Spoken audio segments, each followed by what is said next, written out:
Ingin mengingatkan, uang tadi kan banyak sekali di luar. Ada sudah data di kantongan saya, data di Kementerian Keuangan ada.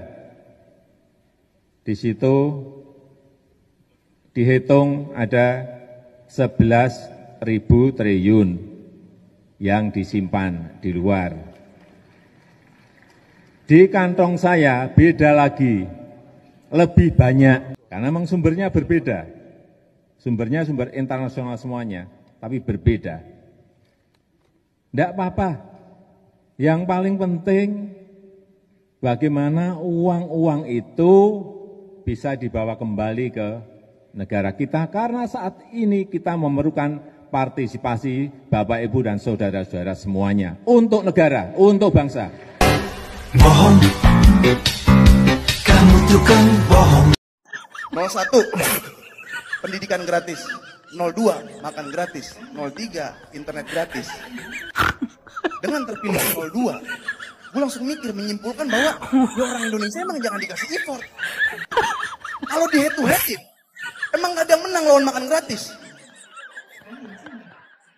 Boleh dicoba nih ya, kita keluar dari Smash Mode.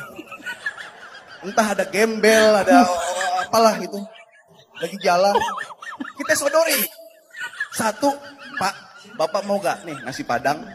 Sebelah sini, Pak, Bapak mau gak formulir UI?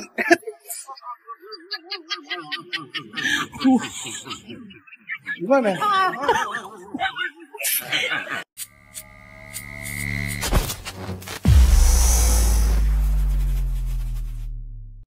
Bismillahirrahmanirrahim. Assalamualaikum warahmatullahi wabarakatuh. Semangat perubahan, salam kedaulatan rakyat. Sahabat Ecet, pesan dari Kiai Haji Atian Ali MDI MA. Masih perlukah pemilu? Untuk kesekian kalinya Pilpres digelar di negeri ini dengan penuh kecurangan. Hasilnya, yang curang dipastikan menang. Bahkan Pilpres 2024 diyakini kecurangannya terstruktur, sistematis, dan masif. Tidak saja dinyatakan oleh para tokoh, ahli hukum, dan akademisi, bahkan juga oleh 3 dari 8 hakim MK yang melakukan dissenting opinion. Tidakkah dagelan pemilu ini hanya menghabiskan banyak uang negara? Menguras energi masyarakat, mengorbankan waktu, bahkan ratusan nyawa. Sementara pemenangnya sudah ditetapkan sekaligus perolehan suaranya, bahkan sebelum pemilu dimulai. Gugatan hasil kecurangan pun sudah diduga hasilnya sebelum diajukan, di mana MK dipastikan akan menolak seluruh gugatan. Apa gunanya Pilpres digelar jika hanya akan mengundang murka Allah Subhanahu wa Ta'ala bagi semua yang terlibat dalam kecurangan, terutama paslon terpilih, karena meraih kekuasaan dengan cara yang zalim. Masih perlukah sandiwara ini digelar hanya sekedar memenuhi konsumsi terutama dunia internasional jika demokrasi masih hidup di negeri ini? Pilpres selama ini wujuduhu ka'adamihi, keberadaannya sama dengan tidak adanya. Tokoh besar Jawa Barat, bahkan nasional, ulama.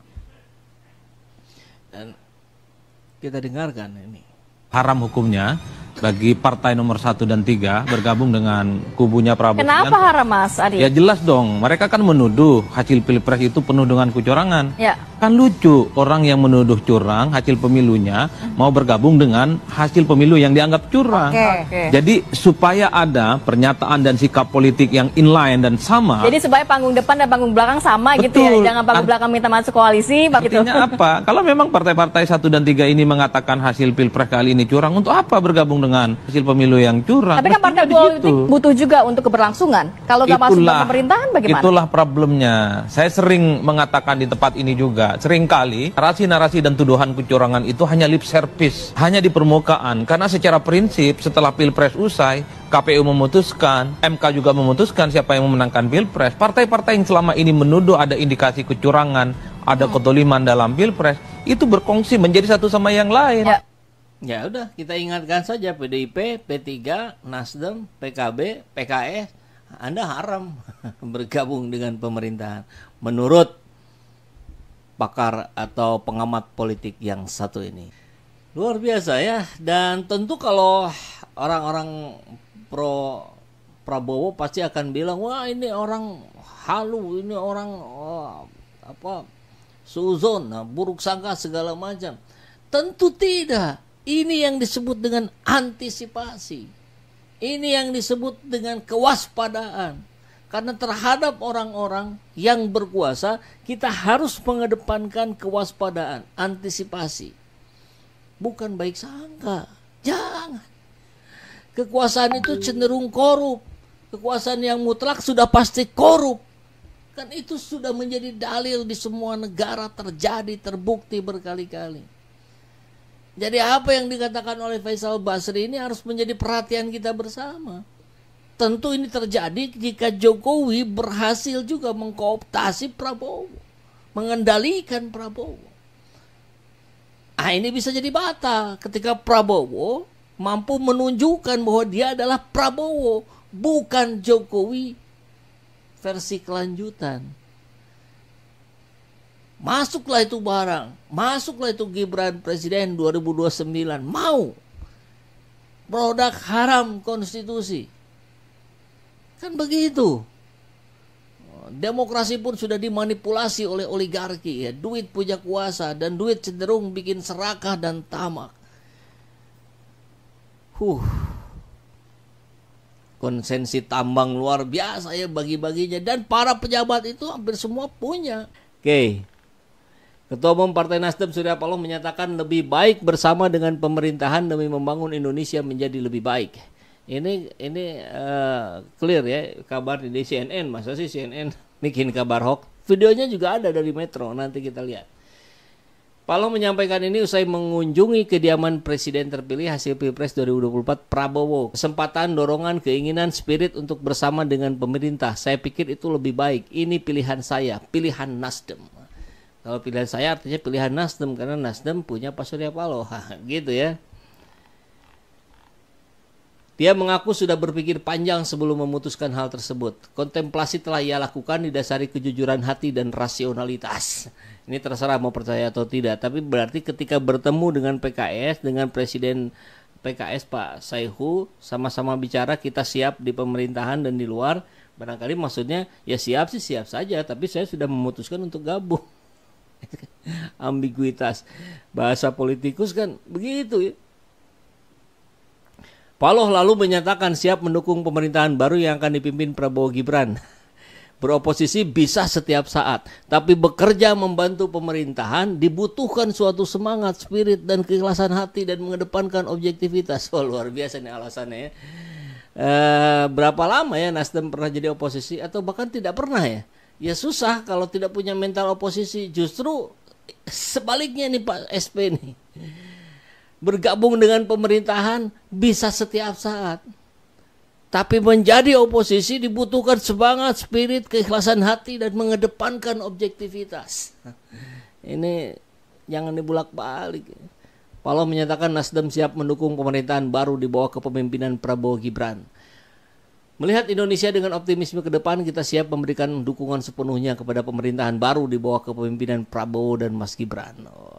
Kecepatan sang sama, Prabowo juga mengucapkan terima kasih katanya ya atas kunjungannya.